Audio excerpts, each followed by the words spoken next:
Halo, apa kabar teman-teman semuanya? Balik lagi bersama kita di Humanisme Podcast. Yeay. Ketemu lagi dengan Acai dan juga Mbak Eri. Gimana Mbak Eri kabarnya? Baik. Baik. Sedang bulan Ramadan. Alhamdulillah puasa lancar ya? Puasa lancar insya Allah. Pekerjaan lancar insya Allah? Insya Allah. Ya belajarlah menyeimbangkan waktu Ramadan dan waktu bekerja. Ya. Dua-duanya ibadah sebenarnya ya. Ibadah puasa dan ibadah bekerja. Mencari nafkah. Ya, mencari nafkah ya demi Lebaran bisa ngasih angpau yang banyak. Benar-benar. Oke. Kita terakhir tuh bahas mengenai etika kerja ya Mbak Eri ya? Ya. Nah, episode sebelumnya ya? Ya, di episode sebelum ini ya. Sekarang kita mau bahas terkait dengan etos kerja. Betul. Nah, boleh nggak Mbak Eri kasih summary lagi kira-kira bedanya apa antara etika kerja dan juga etos kerja? Kalau etika kerja itu kan sebenarnya lebih bicara tentang tata laksana, idealnya gitu kan, harusnya gitu. Nah kalau etos itu lebih kepada prinsip atau sikap kerja atau apa yang diyakini seseorang dalam bekerja, dalam mengerjakan pekerjaannya. Jadi sikap ya, lebih ke sikap atau nilai atau prinsip ya yang dilakukan oleh seseorang dalam menjalankan penugasan atau pekerjaannya. Gitu, etosnya seperti itu. Ya, kemarin tuh Mbak Eri sempat nyinggung juga ya kalau etika itu lebih ke bungkusnya. Ya. Etos itu lebih ke isinya. Betul. Ya, kalau di akuntansi ini ada tuh substance over form. Iya. Form itu ya tadi bungkusnya, substance itu isinya. Mungkin mirip-mirip. Mungkin kayak gitu. Kayak gitu kali ya. Ya karena kalau di KBBI itu kan mengatakan bahwa etos kerja itu kan ciri-ciri yang merupakan sikap dan keyakinan seseorang ya. Jadi etos kerja itu mewakili perilaku kerja seseorang gitu kan. Jadi perilaku kerja itu akan mempengaruhi kayak misalnya semangat kerjanya, kemudian ada beberapa ciri lah yang mengakibatkan ini orang ini kelihatannya kayak gini nih, hasil punya kerjanya etos kerja nih, tuh etos kerjanya begini, yang kurang etos kerjanya kayak gini. Betul, etos kerja yang baik, etos kerja yang buruk itu kan cirinya dari seseorang gitu ya. Sebelum kita masuk ke ciri-cirinya ya, kita mungkin bisa bahas dulu Mbak, apa sih yang bentuk keyakinan tadi yang Mbak Eri jelasin ya, keyakinan terkait memang etos kerja itu seperti ini gitu. Apa aja faktor yang mempengaruhi etos kerja tersebut? Pertama sih gue ngeliatnya motivasi diri orang itu ya. Jadi motivasi itu kalau gue lihatnya juga ada dua, internal dan eksternal. Internal itu lebih ke datang dari dirinya, dari dalam dirinya, misalnya kayak kepuasan pribadinya, pencapaiannya, nilai yang dia anut gitu, dorongannya di dalam. Tapi kalau eksternal itu motivasi yang datang dari seperti dukungan lingkungan, pengaruh lingkungan, pandangan lingkungan, itu yang membuat dia bisa terpengaruh gitu. Untuk memotivasi dia lah untuk melakukan. Ini lingkungan sosial nih maksudnya? Oh tentu sosial, ya kayak pergaulan ya kurang lebih itu. Karena pergaulan ini menurut gue adalah faktor kedua juga sih, gitu yang mempengaruhi etos kerja gitu. Karena pada dasarnya gini. Etos kerja itu kan sebuah keyakinan yang terbentuk ya, yang dianut oleh seseorang. Dasarnya itu sebenarnya adalah dibentuk oleh keluarga.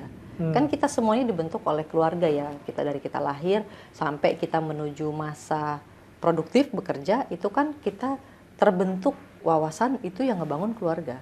Nggak mungkin anak masih balita udah ngelihat contoh etos kerja itu orang lain. Pasti dia tahu orang tuanya sendiri atau minimal kalau dia misalnya nggak punya orang tua lengkap, siapalah yang menjadi pengasuh dia kan gitu.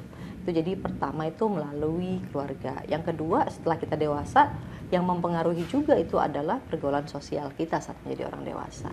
Gitu, entah yang dari teman, entah dari siapa, teman kerja, teman main gitu. Termasuk teman di luar pekerjaan ya? Oh ya termasuk. Teman kita nongkrong-nongkrong itu mempengaruhi loh. Dengan siapa kita nongkrong, pasti kan kadang dalam kondisi kita orang dewasa kumpul-kumpul nggak mungkin kita main petak umpet kan, nggak mungkin kita tukeran Barbie gitu kan, nggak mungkin.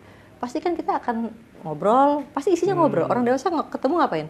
Ngobrol. Sebelum kita misalnya ketemuan ngobrol sedikit tapi sisanya konser, tapi tetap ada ngobrol ya kan? Gitu. Jadi intinya pertemanan orang dewasa itu akan membuat kita bertukar pengalaman, bertukar cerita, bertukar pendapat. Contoh nih, Acai ketemu teman kuliah, sama-sama kerja kan. sama-sama udah berkarir. Pasti saling cerita, di kantor lo gimana, di kantor gue gimana. Wah di kantor gue mah ngapain rajin, ngapain kerja keras. Tetap aja yang untung yang punya, ya gitu kan. Kan bisa aja beda gitu loh sama kantornya kita gitu kan, yang mungkin lebih bisa berkeadilan gitu kan.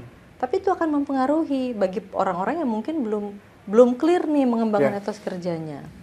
Jadi dengan ketemu orang yang di luar pekerjaan kita juga kita bisa tukar pendapat sama pertukar mindset juga berarti ya Mbak? Bisa. Yang itu ngaruh juga kalau. Ngaruh. Contoh, lu pulang lembur nih. Lu ketemu teman masa kecil lo di pengkolan yang biasa main petak umpet bareng waktu lo kecil. Temen lo masih main gaple bareng. Lu udah jadi konsultan yang pulang dini hari. Pasti nanya, ngapain banget sih lu kerja? Kerja apa dikerjain? Lu kerjain lu. Lu lagi capek nih, lagi mempertanyakan jati diri lu misalnya kan. Biasa anak-anak sandwich generation, umur 25-an gitu. Ini apa sih yang gue cari kan gitu kan. Lagi nyari jati diri karir ya kan. Dapat temen yang kayak gitu kok kayaknya hidupnya enak, itu pasti mempengaruhi. Gue kerja berlebihan nih, itu bisa mempengaruhi loh sebenarnya. Iya. Berarti kalau lingkungan kerjanya sebenarnya udah oke nih, lingkungan kerjanya sudah membentuk keyakinan bahwa etos kerja yang baik itu seperti ini. Itu lingkungan, ya mungkin nggak dia tuh tergoyahkan karena lingkungan di luar pekerjaannya, ada pengaruh lain. Ada potensi, walaupun nggak besar ya. Karena kan gini, kalau gue bilang lingkungan kerja itu kan sesuatu yang mempengaruhi kita di prime time-nya kita ya. Yeah. Tapi bukan berarti itu kita udah nggak tergoyahkan lagi. Karena bisa aja, terutama kalau orang punya pasangan hidup, menikah misalnya. Yeah. Kalau pasangan hidupnya ini tidak memiliki etos yang sejalan, yang positif, itu kadang agak pengaruh besar tuh. Yang ya karena kan ini pembisik paling utama itu kan ya pasangannya ya.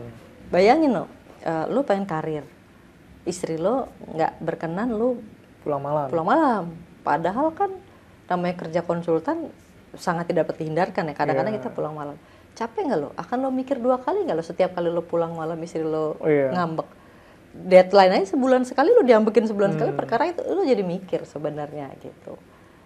Tapi kalau misalnya pasangan lo bagus, nilai etos kerjanya juga bagus, memandang profesionalisme adalah sesuatu hal yang kewajaran, sejalan dengan perusahaan, ya kadang-kadang itu akan memperlancar ya sebenarnya pembentukan etos kerja lu. Gitu. Dan kalau di satu kantor udah punya keyakinan yang baik terkait etos kerja udah seperti ini, mungkin kita jadi terseret ke lingkungan yang etos kerja yang positif tadi ya. Benar, banyak kan kejadian orang tuh ngantor dari awal tuh struggling, nggak bisa bangun pagi, misal. Dia masuk ke kantor dengan budaya etos kerja yang waktu tuh disiplin gitu. Mau nggak mau, gue yakin sebulan aja kerja di situ. Dia ke bawah dia udah nggak enak sendiri datang siang, walaupun nggak ada yang ngehukum misalnya. Malu gitu kok gue datang siang ya, orang udah mulai kerja, malu sendiri gitu. Jadi memang itu etos kerja yang tadi, ketika kita masuk ke lingkungan yang baik, mau nggak mau kita ke bawah gitu. Nah kemudian terkait lingkungan kerja yang membentuk etos kerja itu pasti nggak muncul begitu aja ya Mbak. Berarti itu lebih ke culture ya? Culture di perusahaan itu yang terbentuk. Betul. Jadi memang gini, di organisasi kita itu yang dimanapun kita berada, di keluarga kita ada kultur, ada budaya atau tata kebiasaan. Di kantor yang segitu banyak orangnya juga sama, ada budaya yang hidup gitu. Nah antara budaya yang hidup dengan budaya yang dibentuk itu bisa berbeda. Kalau budaya yang hidup itu kan sesuatu yang alamiah terbentuk. Kalau misalnya dibentuk dengan strategi ya oleh pemimpin, biasanya itu akan terbentuk sesuai dengan harapan. Tapi kalau pemimpin nggak berperan nih, maka budaya yang hidup itu bisa saja tidak sejalan nih sama budaya yang ingin dibentuk. Peran kepemimpinan agak besar di sini. Ya, berarti pemimpin punya andil yang paling besar dalam hal ini ya. Betul, karena pemimpinlah yang membentuk budaya itu. Kalau perhatikan, setiap perusahaan pasti punya visi, misi, value. Ya, ketika diturunkan menjadi kebiasaan, itu akan menjadi budaya. Tapi yang menurunkan siapa? Harus atasan. Karena dialah contoh gitu. Ya contoh nih Cai, lu punya atasan yang punya kan misalnya perusahaan di MUC, Service Excellent tagline-nya. Terus lu punya atasan yang punya spirit sama dan dia meyakini bahwa ini harus jadi budaya yang hidup.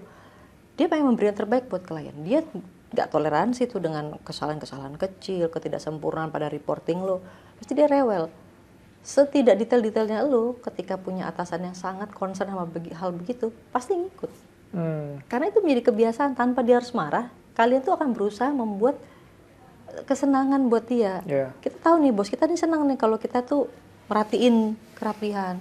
Dan kita juga tahu nih bos kita nggak akan senang kalau kita revisiannya kebanyakan. Gitu. Lama-lama tuh terbentuk bahwa untuk ke dia berarti kita berusaha dulu nih. Akhirnya menjadi kebiasaan juga buat gitu. Dan dia jadi role model kita ya untuk menerapkan hal tersebut ya. Iya betul. Nah berarti semakin tinggi posisi seorang ya di dalam karirnya, maka semakin tinggi juga tanggung jawab dia dong untuk semakin dituntut memiliki etos kerja yang baik juga. Ya jadi gini, semakin tinggi posisi seseorang tuh bukan berarti kerja dia tuh sama aja dengan bawahannya tapi lebih banyak. Tapi justru sebenarnya yang paling kerasa adalah semakin tinggi jabatan seseorang, tanggung jawabnya semakin besar. Itulah yang membuat dia mungkin harus memiliki etos kerja yang baik. Karena ketika dia nggak memiliki etos kerja yang baik, pertama dia akan mengganggu tim itu sendiri. Dengan dia memiliki etos kerja yang ala kadar, itu sebenarnya mengganggu target dia juga kan sebenarnya. Gitu. Jadi dia memang pasti berusaha memiliki etos kerja yang baik supaya bisa menjadi contoh yang baik, dan dia sendiri juga mendapatkan hasil ketika etos kerjanya itu dia bentuk dengan baik gitu loh. Jadi rata-rata motivasinya tuh salah satunya adalah karena punya jabatan yang strategik, semakin baik, semakin punya tanggung jawab banyak, itu mendorong dia mau nggak mau etos kerja diupayakan sesuai dengan standar gitu. Ya gue pernah punya teman dulu ya, zaman kuliah, zaman masih idealis banget lah gitu, ngomongin masalah pekerjaan ya, antara bos sama anggota tim. Teman gue ini punya pendapat bahwa ketika gue bekerja, gue tuh ketika gue sebagai bos ya, menurut teman gue itu gue harus bekerja lebih berat dibandingkan anggota tim gue, karena gue bos. Nah, lu sepakat nggak sama hal itu? Jadi semakin tinggi posisi seseorang, kerjaan itu memang tadi gue katakan mungkin jumlahnya nggak lebih banyak, tapi tanggung jawabnya lebih gede, impact-nya lebih besar lagi. Jadi misalnya kalau dulu dia hanya bertanggung jawab untuk satu divisi, ketika dia naik lagi menjadi general manager misalnya, itu kan lebih banyak lagi tanggung jawabnya. Kerjaan listnya mungkin nggak lebih banyak, clericalnya mungkin nggak lebih banyak, tapi justru tanggung jawabnya lebih gede. Dan itu menuntut dia untuk bisa mendelegasikan pada orang, menjadikan role model yang layak diikuti gitu kan. Itu karena ketika semakin dia baik etos kerjanya, dia akan berimpact ke sekitar juga. Itu yang beratnya di situ. Nah saat itu gue sepakat 100% sama teman gue, pun dengan kita harus lebih, bos itu harus kerja lebih keras dibandingkan anggota tim, dan itu literally terkait dengan pekerjaan-pekerjaan teknis. Saat itu kan gue belum punya pengalaman. Nah tapi setelah gue punya pengalaman, ya gue sepakat sama pendapat itu tadi. Bukan berarti pekerjaan teknisnya harus lebih banyak, tapi kemampuan melihat risiko, melihat masalahnya, itu dia harus lebih baik, lebih sophisticated ya dalam menjaga risiko. Dan itu effortnya akan lebih tinggi pasti dibandingkan pekerjaan teknis yang biasa dilakukan oleh anggota tim ya. Karena pressure-nya adalah menjaga risiko supaya risikonya turun, dan aspek ke klien ataupun pelanggan itu jadi memenuhi standar requirement dari perusahaan. Yang ujung-ujungnya reputasi perusahaan juga kan yang betul, karena reputasi perusahaan yang dijaga. Tanggung jawab dia. Gitu. Oke. Jadi memang jabatan ini juga salah satu hal yang cukup penting ya untuk menjadi motivasi kita untuk membangun etos kerja yang baik. Gitu. Oke, thank you Mary insight-nya.